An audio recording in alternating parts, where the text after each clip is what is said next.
All right. Welcome, everyone. This is episode number 13 of the new Era Sens Podcast. As always, I'm Nick, your host, and I'm joined by Noah and Jacob, who doesn't have his camera today, but not a big deal. Most of you guys are all listening on Spotify and such, so just the YouTube people. And as of right now, actually, this is the Finland and Russian game taking place right now for this the bronze medal. So we're keeping a tab on that. So I guess it doesn't really matter if we talk about it by the time this gets posted. The game will have finished, but for the sake of the video and this podcast, we'll discuss it a bit. And so let's just start with a World Junior summary. I mean, you guys all have your thoughts. I think it differs from mine. So I just want to hear what you guys, your thoughts about this tournament in general. There's been talks about some teams getting relegated because apparently there's too many teams or some teams aren't good enough. So I just want to hear, start to finish, what your guys' thoughts about this tournament and how it's been so far. I think this tournament's gone pretty well. Obviously, you have Canada, who's been a powerhouse, just running over every team in their group. And then you have teams like Germany, who had 14 skaters at the beginning. And obviously, this is really uncertain times, and a lot of things got in the way. And they ended up getting a tournament, which I see as a success.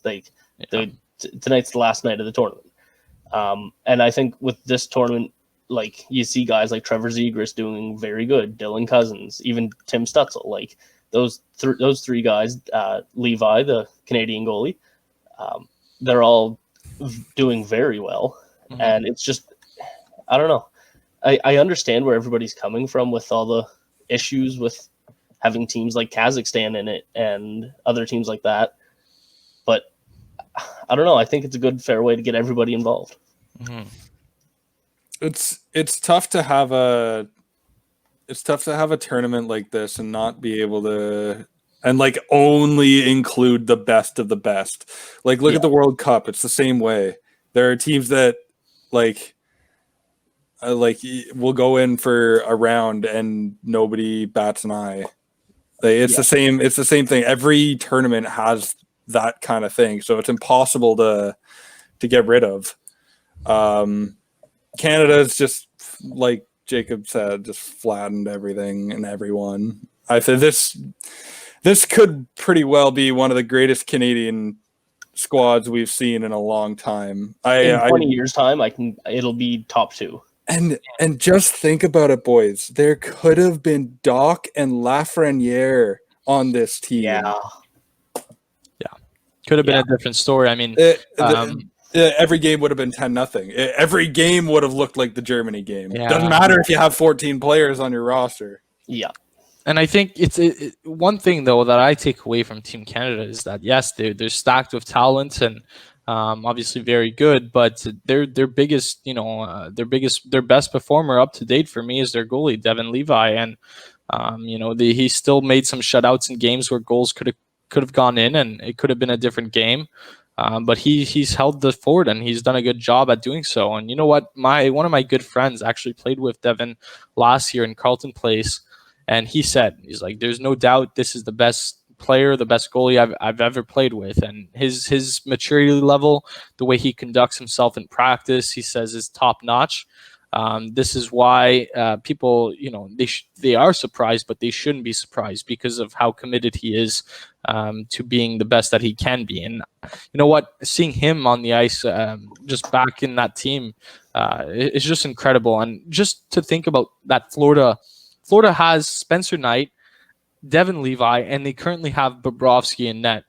This just blows my mind, dude. Like, Florida is stacked, dude, with goalies, and I was thinking about that. Jeez, like, they're very good. As of tonight, Levi has not let in an even strength goal yet.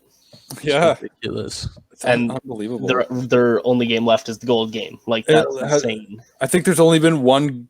I think he's only let in like 3 goals, and only one of them have been shot into the net. The other 2 have gone off of his defenseman. Like, a 975 save percentage. Like, what is that? Imagine going like 6 full games where you have only let one shot go past you. That was your fault that the puck went past you. That's like you're standing at 6 games now.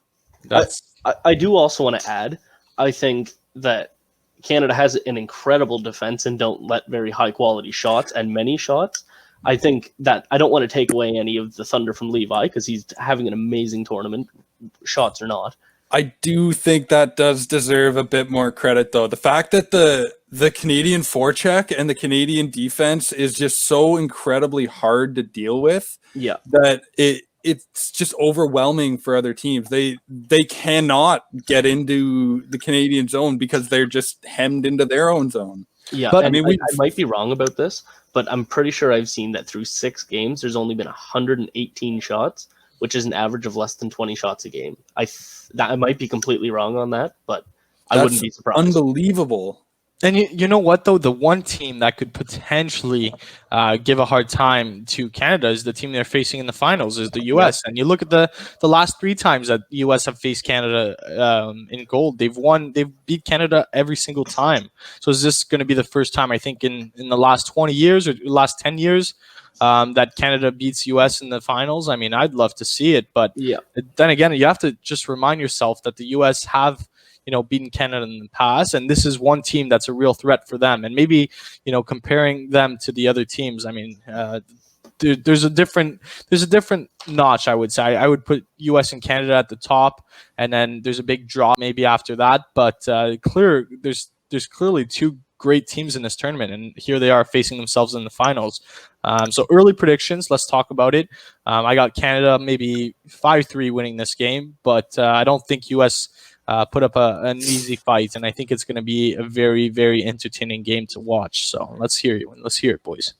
I think this is if the U.S. are winning this game, they're winning it by shutting the Canadians' forecheck down.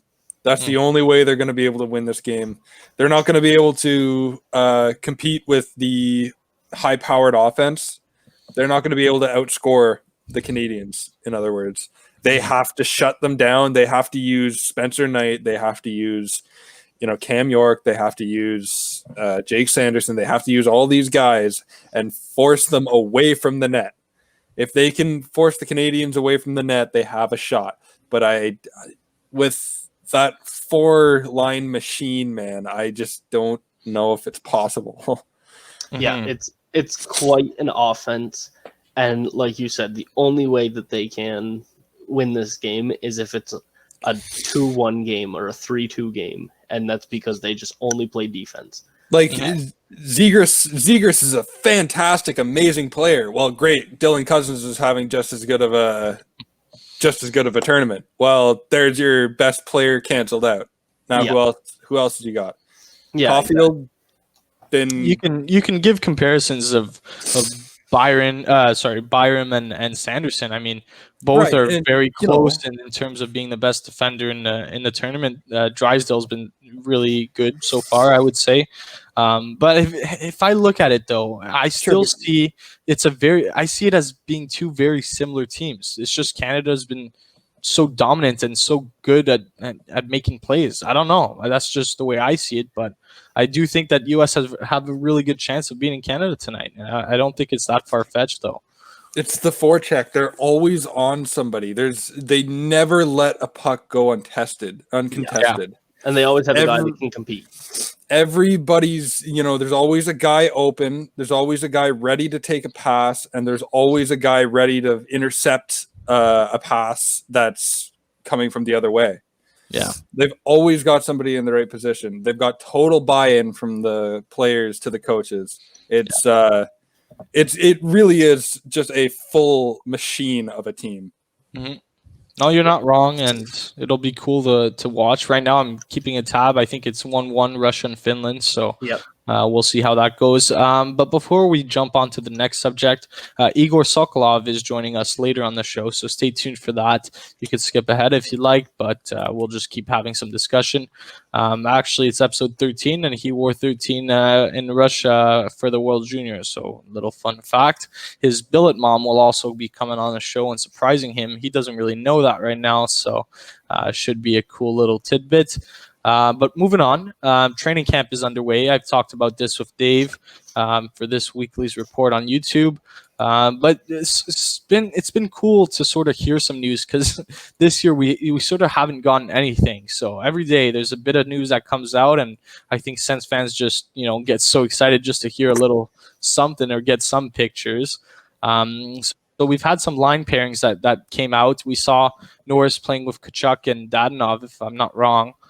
We still have players yet to be added onto the training camp. I think it's Stepan Stützle.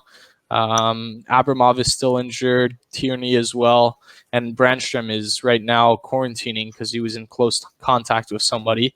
I think Paquette and Coburn are still. I think they're skating. They're skating together. They're not with the team yet. Oh, they're not? Oh, okay. I don't think so. They're just They came from Tampa, right? Right. I heard that. Well, Braden Coburn was introducing himself to guys, so maybe I'm not sure. I'll have to check that, but maybe something changed today. I've heard they've skated together. I've heard they haven't skated with the team though. Yeah, that's what I heard as well. Okay, yeah, that would make sense. But last point before we get into this is something I'm really sort of focusing on, but it's training camp competition. We know there's only a certain amount of positions for our young guys to fill, and one of them, I mean, there is internal competition, whether you like it or not, but one of the most prominent ones would be Norris versus Logan Brown. It seems like there's only one spot for one of those guys. So, I mean, is there any other guys you see having, internal competition, and who would you like to see beat out, someone else? Well, I think half the roster is in internal competition when you really think about it. Like, you're gonna have guys like Formanton and Batherson as well that are knocking on the door and just ready to step into the NHL. Along with Norris. And then there's Stützle. And those guys are all going to be looking for top 6 spots. Not only are they going to be looking for team spots, but, top 6. So there's 4 guys right there. If 2 of those guys stick, your team looks way different for the year. Yeah. And, that doesn't even get into guys like Wolanin, Zub, Brandstrom, these guys are ready, and they're ready to take a step. The team looks way different if a couple of these guys stick, and I genuinely think at least a couple will. There's got to be at least 7 guys that are ready to make that next step, or are supposed to come in and make a step. Yeah, I genuinely think you get 2 or 3 of them to stick, and your team. You're immediately better than at least one Canadian team. Yeah. I think a lot of people have us dead last in the standings. I think that we will at least challenge 2 teams I don't expect a playoff season. No. Obviously, it would be excellent, but at least challenging for it.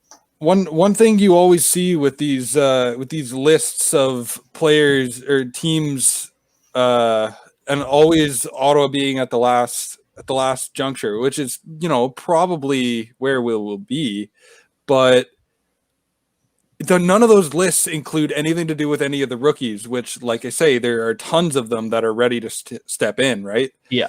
You just need a couple, and your team is different. So I also believe that this year, though, and I don't think we'll have a set roster, especially with the taxi squad.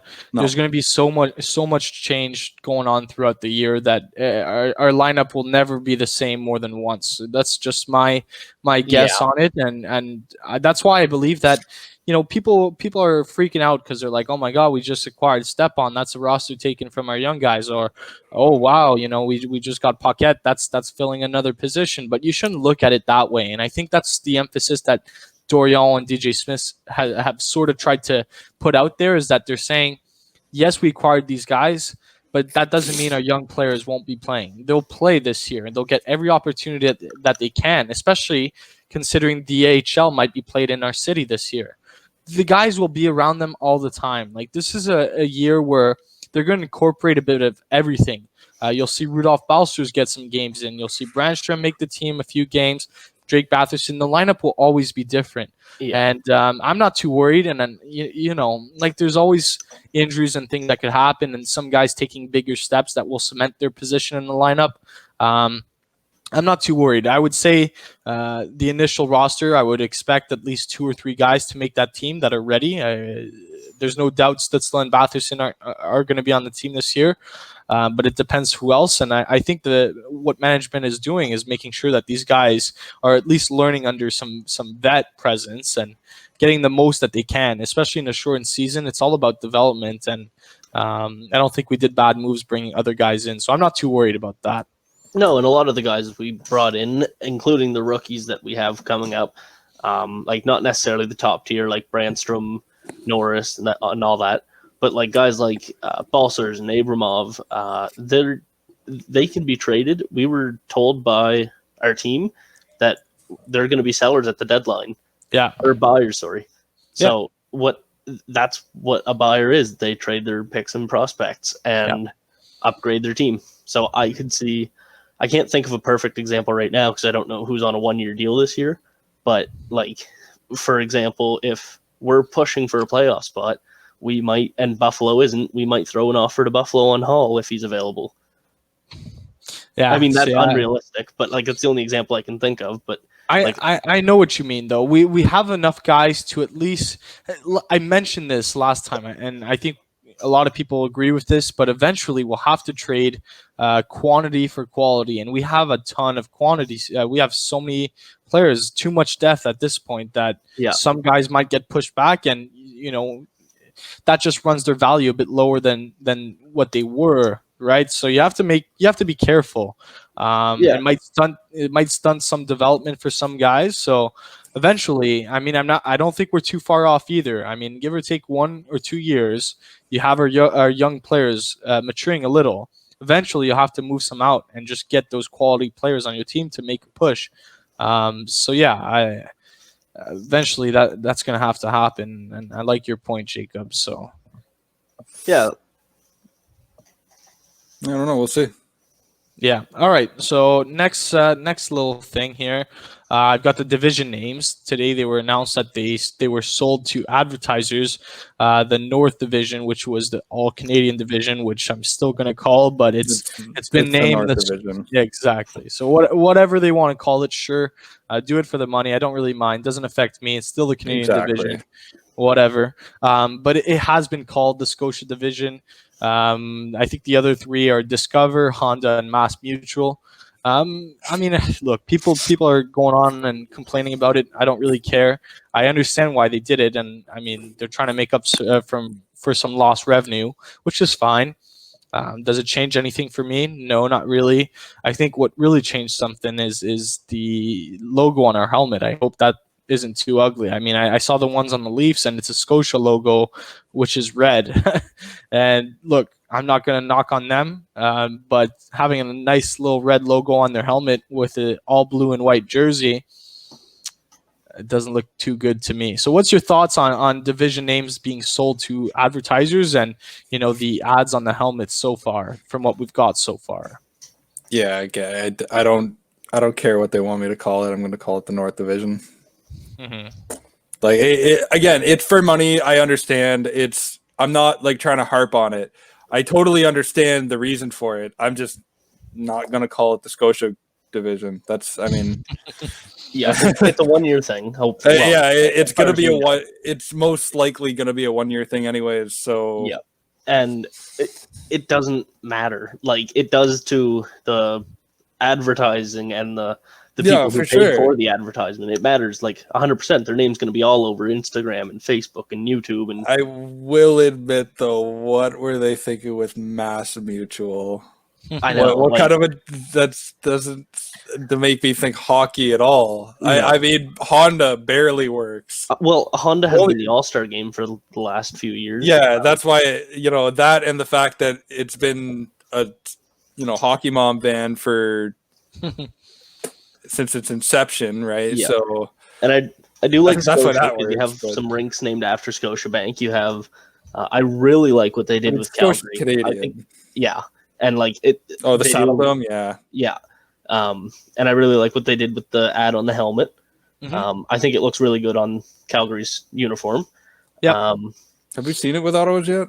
No, we haven't seen it yet, and that's why, because we've seen that Toronto and Calgary, they have the same one. We saw one. It was Pittsburgh. It was PPG paints. Oh yeah, we saw that, and then we saw Prudential Center as well. Yeah, that one actually worked well for New Jersey. I didn't mind that one on their jersey, but the one, yeah, exactly. That's just an example of what I don't want to see. It's a bit too big for my liking, and it's blue.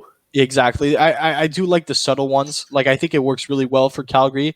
It is red, right? So it does work. But we've seen that Toronto and Calgary have the same one. So who knows? We might have Bell on our helmets, just like Montreal has. Exactly. But it's blue. I don't know. Exactly. But Leafs have a red on the Pittsburgh Penguins helmet. Exactly. Doesn't Pittsburgh wear yellow helmets too? Yeah, I don't know. No, so. I hope not. I don't know. But either way, like with the yellow on the jerseys, I don't think that'll look good at all.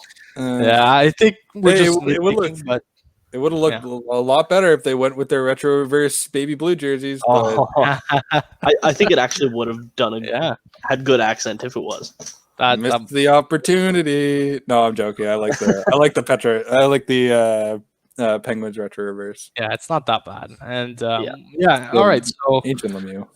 We gotta see how it goes, and I'm not gonna complain too much. It's just a short year, and it's one and done. And after that, I get to admire the jerseys for what they are. So I'm not really too worried. But moving on. So let's just talk about Igor a little bit before he comes on the show. I'm very excited to talk to him because I think he's a fan favorite already. A lot of people have sort of just been attached to him since he's been drafted. And even before, he had an interview talking about his relationship with Drake Batherson, and people really admired what he had to say. So I no doubt that, he'll be a good guest. And what's your impressions on Igor?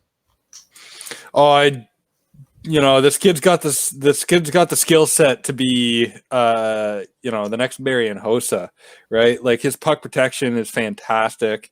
He's got a wicked heavy wrist shot. He's just a big guy. He gets to the front of the net. He loves to chip away at people, right? So I think he's got all that skill. I hope he can translate it here. Yeah, and I think that he's a really good fit in Ottawa. He's a great leader. He wore the A last year in Cape Breton, and he put up 92 points, 46 goals. And I think that with his, you see all the stuff in the news about his community engagement, like stuff at the grocery store or at the food bank, and just helping everybody out. So I think that having him come into Ottawa with what people like Wade Redden, Kyle Turris, Mark Borowiecki, they're all really community engaged people that you see with all the hospitals around.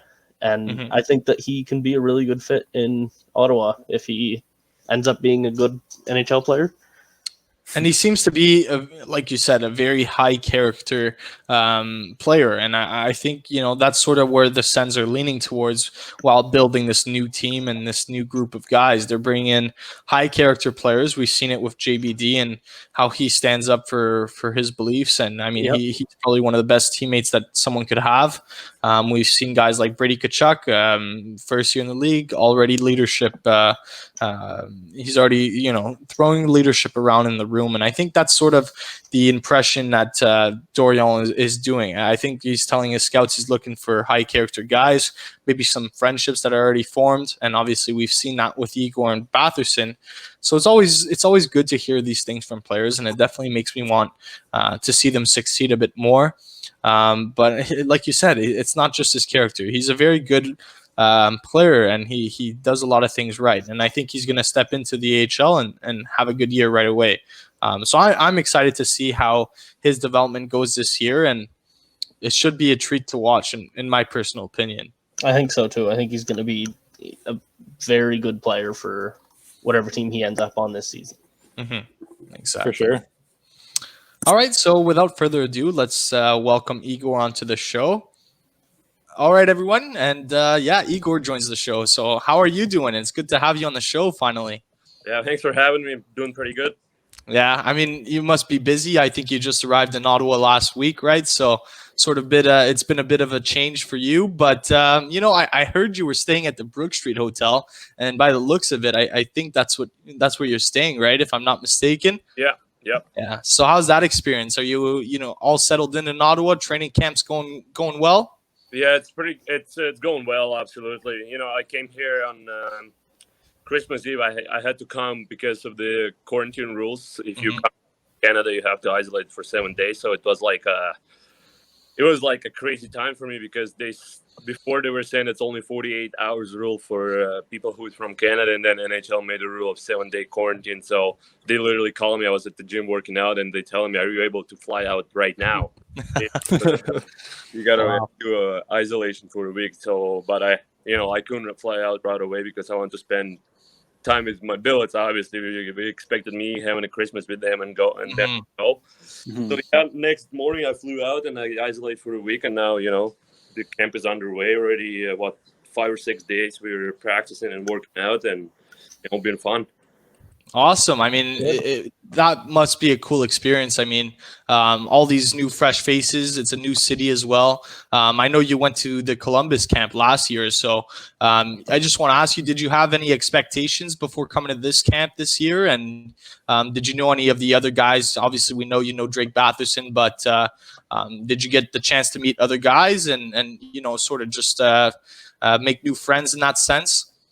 Yeah, for sure. When I was coming in, I knew Drake, I knew Kevin Mendelise. We played together last year. Past 3 years, we've been teammates. I knew Abramov, Vitaly. We were in Columbus, came together and we're from same area back in Russia.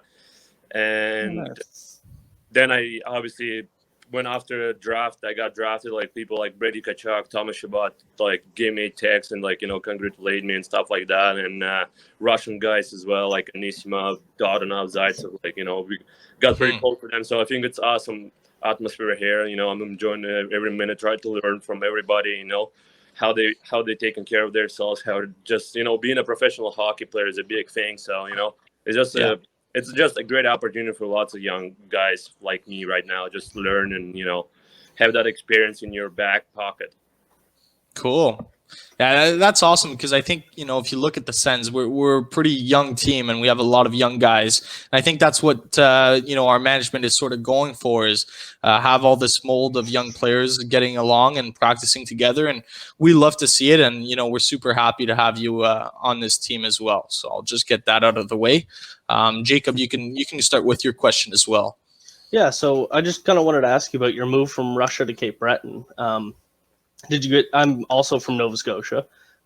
So I'm wondering, did you get to experience much of the tourism here, like the Cabot Trail, Peggy's Cove, and what were your favorite moments of being in Nova Scotia? Yeah, when I moved, it was just a different world for me. People are so friendly in Canada, especially in Nova Scotia. So I think it was just crazy to see that, and especially when my parents were coming to visit me and they were just in shock how friendly people are and stuff like that. And about the stuff like Cabot Trail, literally last moment, maybe 2 or 3 months ago, my Bills just realized I never saw Cabot Trail, and I never really had a chance to do that, right? It was all hockey. So we were like, all right, well, it's COVID times, we're able to go and go on a hike and stuff like that. So I think it was just pretty awesome to see that. And obviously I knew Cape Breton is a beautiful place, so I wanted to see some stuff, obviously, but we never had a chance, but I'm thankful that we had the opportunity to do that. Yeah, the Cabot Trail is definitely one of the biggest attractions here in Nova Scotia. And you mentioned all the kind people around here, and Cape Breton is definitely a very good place to find that with all the tight-knit families. Yeah, for sure. Yeah, it's crazy. It's awesome to hear that you say that, so many people were so nice to you as you came in. So it's really awesome to see that you even gave back. So over the break, we saw a picture leaked of you at a food drive and you just giving back to the community. We just kind of want to hear what kind of motivates you to do that kind of stuff. What kind of impact does it make for you?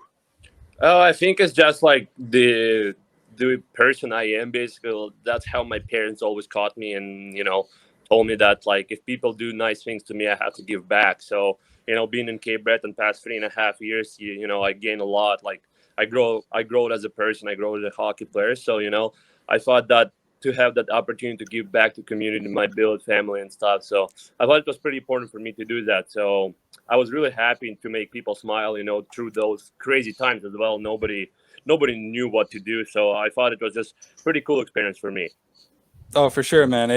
I'm sure you made a hell of a lot of people very, very happy that day. Yeah, for sure. And it's also awesome to see because I think the fan base in Ottawa values a lot. They value the players who take part in the community and sort of do their part. And I think people in Ottawa, it's such a small city in the sense that everybody sort of knows each other.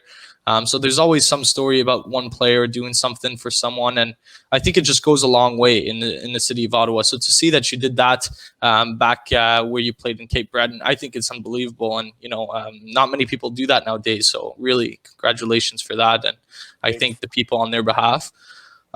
So I just want to hop in next question because we sort of touched on training camp, but I mean, I did mention that you went to Columbus's training camp last year.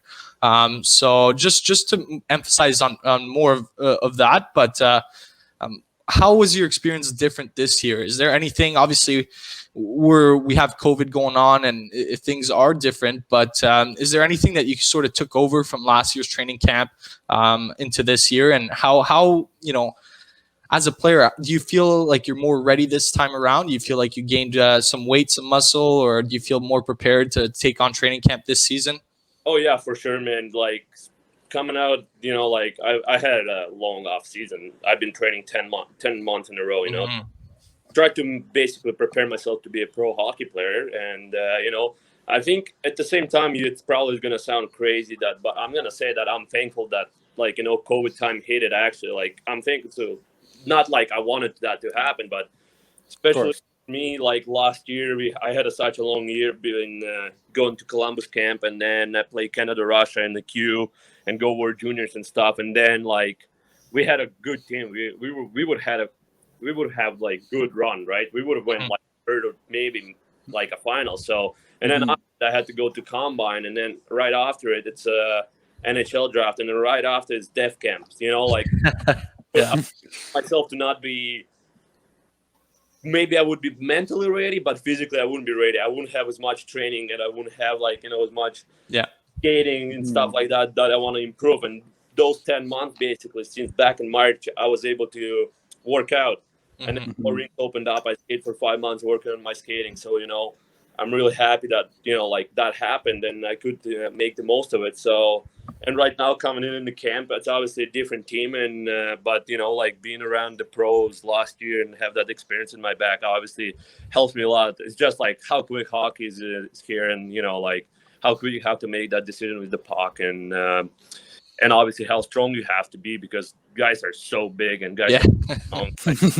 It's like I'm 6'4", 220, 215, right? But you look at another guy. Guys are 6'6", 240. Yeah. So, just happy that I had that time and I could put that work in to come here as a better player than I was last year and show them what I got. That I'm ready to play pro hockey next year.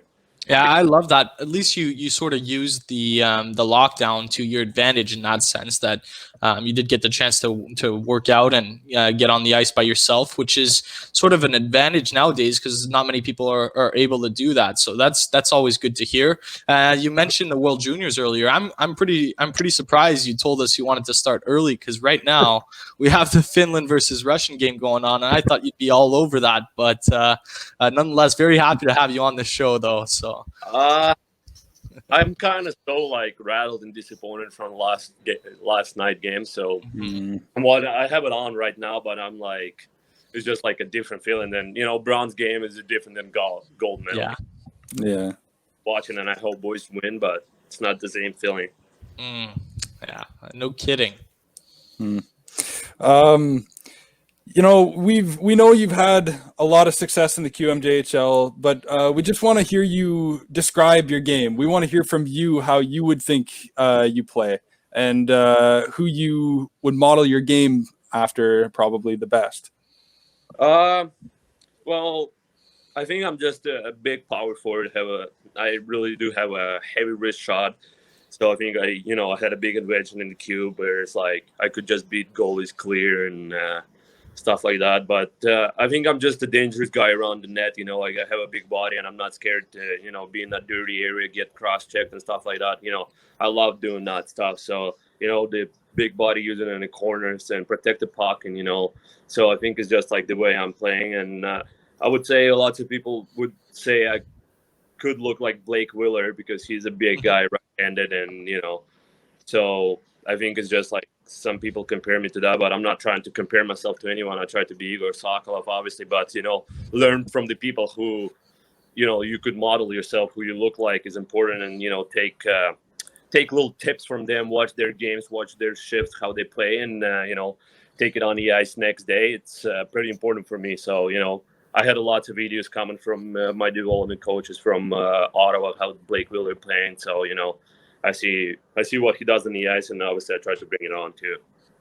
I like that. I really like that answer. I don't want to be known as a Blake Wheeler clone. I want to be known as Igor Sokolov. I like that. That's cool. Yeah, that's awesome. Good stuff. So you're obviously a lot of fans have been talking about how you and Drake Batherson have spent a lot of time together. As if I recall correctly, he helped you learn some English when you moved over. So what makes Drake such a great player and teammate? Like, what's the strongest part of his game, and how does it feel to be on the ice in training camp with a friend? Drake had a huge impact in my basically when I moved over. Like, he was my billet brother, and he just helped me just adjust in order for me I could adjust to team and stuff like that. Like, he was just taking me everywhere, even if I couldn't speak English to him. He was just like, yeah, let's go grab a coffee, let's go do that, let's go that. He always wanted to bring me in, to just help me communicate and stuff like that. So I think it was it's super important for lots of European players to have a billet brother like Drake, who just I don't want to do anything with him, he can't speak English to me, so why would I take him somewhere, right? So but I think Drake just obviously Drake was a great hockey player, and it was just watching him was amazing as well, and playing on the same line with him was just crazy. And talking about him, his skill set, and how good of a playmaker he is it's crazy. He could see anything, he will always find your stick and stuff like that. So I think Drake is going to have a huge year coming up, and he's going to have a long career as an NHL player. And yeah, that's pretty much it. Awesome. Yeah, it's good to have that support when you come over, and kind of a whole new culture over here. Yeah, for sure. Oh, it's super important, man. It's it just gives you that extra advantage over some guys who don't have that, right? Mm-hmm. Yeah, it's something you don't have to worry about, so you can worry more about your hockey. You're not trying to worry about doing everything yourself to fit in. Yeah, you're not trying to just try to get close and close to him, when he just willing to be a friend with you, be brother with you. So I think it was important. Yeah. So this is sort of a question I personally really want to know. I mean, we know DJ Smith and his coaching staff are top level. We know they do a very good job with their players, and I just want to know if you've had any discussions with him, and if they talk to you about anything that they expect to see from you this year, and just your overall impression of the Sens management and their training camp, how it's going so far with them as they're leading it. So I'm just curious to know your impressions. Yeah, it's been just great. The pace is super fast, and he always wants to skate. So it's great. It's great. It's a great place for young players with him behind. But we never really spoke, because I think it's just the start of the camp yet, right? So it's not he can tell me right now, right? It's still one more week until training camp is over, and then we go from there. Either I go to AHL or whatever, but it's just great to have that experience with him, right? And I think it's just the pace of practice is crazy fast, and I love it. I enjoy that so much, and he's great to young players. Yeah, and this is pretty cool because I think we saw a picture of you earlier on. I think you received some gear from the Sens with the new logo, all geared up and nice picture there. I think you might have been on the rink on your own. But what are your impressions of the new jerseys? I mean, we did see you with the 3D jersey on draft night. So did you get the chance to sort of see the jerseys close up? And what were your impressions of those? Oh no, I got my jersey from the draft. Okay. Yeah. Yeah, it's unreal. Like, Yeah. it's just super. Like, it's crazy. I love that logo so much. It's amazing. So we have a surprise for you. This is someone we talked to earlier today. We didn't want to tell you, but we'll welcome her. You're very familiar with Ashley, so welcome, Ashley. Thank you for joining us. Can you hear us? Oh. Hello. Trying to get this going here. This is maybe where we would need Igor to go and help her out. But can you hear me now? I don't. Yeah. yes, Yeah, there we go. Sorry. No worries. I'm here at like 10 minutes before we talk, so like you didn't really surprise me. He didn't Well, it's good know to I have was you, on actually. this, though. Thank you. No, we surprised him, and I think he was just mentioning earlier he had to leave right before Christmas to training camp and isolate. So we figured it'd be a good opportunity to bring you on and sort of talk about your experience together, because I think it's really special. You look at a lot of Sens fans, we've taken notice to your relationship, and especially Igor's relationship with your younger daughter. We think that's very valuable, and we just wanted to talk about that a little bit. So. For you, Ashley, I'd just love to ask about your experience as a Billet mom to start off, and how it all started. Our Billet experience started with Drake. We had him for a year. He was here by himself, and then we decided that we'd like to take another. And the team approached us to see if we would be willing to take a Euro. And we thought about it, thought it would be a good fit. So then Igor came along 3.5 years ago.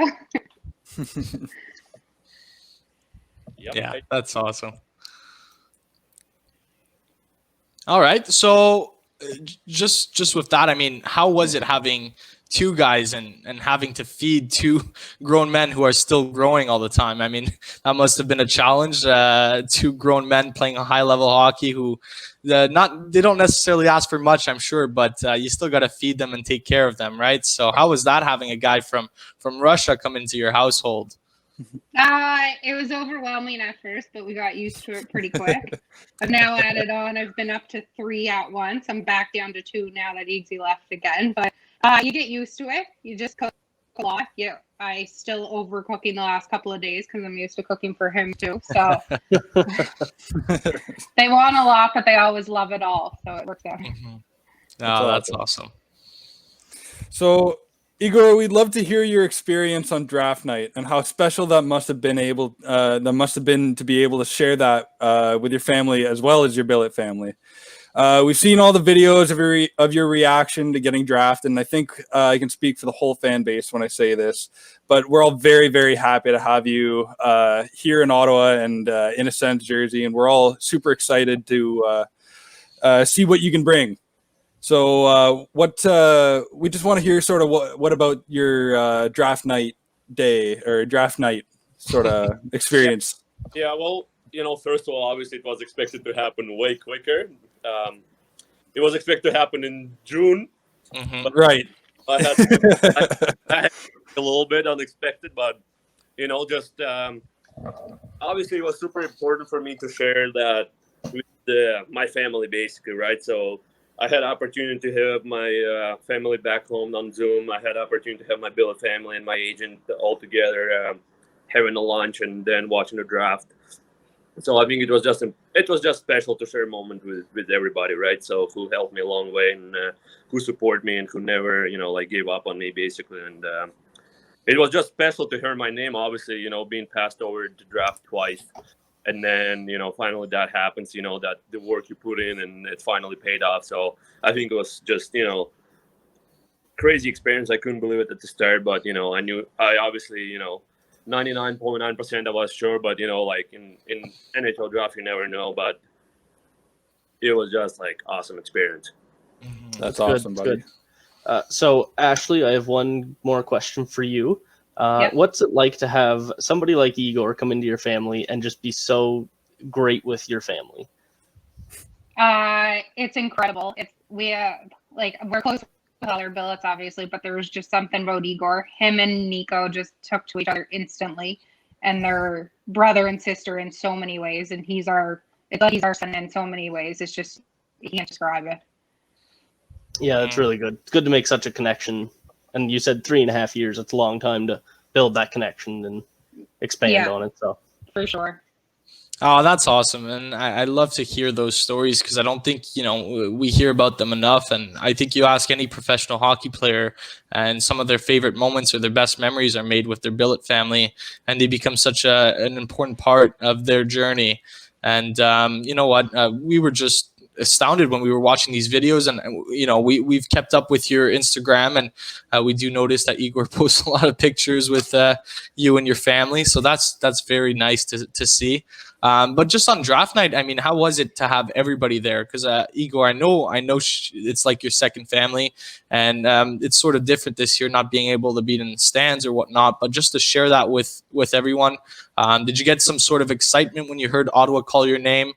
Did you expect it at all or anything from that sort? It's just like you never know who's gonna pick you in the draft, right? Mm-hmm. I just didn't. I wasn't expecting anything, you know what I mean? I was just patiently waiting, but draft was taking so long. Like every pick was making like 5 or 6 minutes. Like usually it's like 2 minutes and it's gone. So it was like already like 3 hours in and it's like pick number 50. Like that feels like it's around number 7 already. Like, and I'm not gonna get picked. And then I look up and it's like I'm not even supposed to go yet. And obviously, I was super excited. Ottawa picked me. I didn't expect that, like not at all. And it was just like knowing that I know so many people there, and it's the place where team is in the rebuild stage, where there's so many young players, like basically almost my age, who gonna be like my close friends, and I will be around them all the time, and especially with so many Russians here as well. Like it's just awesome. It's just awesome. I'm happy. Yeah. Happened, and I'm happy that Ottawa picked me, and I'm being thankful for everything I've done basically, and what everybody done to me. Yeah, it's also funny because, I mean, if you look at Ottawa, even a few years ago, when we never had any Russians. I mean, throughout the years, there haven't been much, and I guess it's soared throughout the last couple of years, and we've found ourselves with some of the most in the league. So I guess they found something special in the Russian players, and it's nice to have that level of familiarity for you, obviously. And Ashley, I mean, does that entice you to grab more Russians now that you've been able to share that experience with Igor? We have one coming, but they won't let him in the country right now, actually. He was supposed to be here in August with Igor. Wow. Oh, that must suck, eh? COVID changes so many plans, and we just look forward to having a regular world. I mean, we just want everything to go back to normal. I think we're all sick of it. I think as fans, we just want to be back in the stands and maybe, hopefully go see Igor live. And I think that would be something I think you'd want to do too, is go see Igor play, especially Drake Batherson as well. So this is my last question for you, but I just want to ask you, how was it having Drake and Igor at the same time? Was there any, was the friendship apparent? Because I know Igor said he got taught English by Drake. So obviously it was a good mix, and I just want to hear your take living with these two. It was good. I wish it could have been longer because Drake was traded after like the first half. But it was right off the bat, like, I didn't want to have to be like, Drake, make sure you take Igor, don't forget him. But he wasn't. He was great right off the bat with him, and he just took him under his wing, and they became really close friends and brothers, and it was good to see. Made my life easier.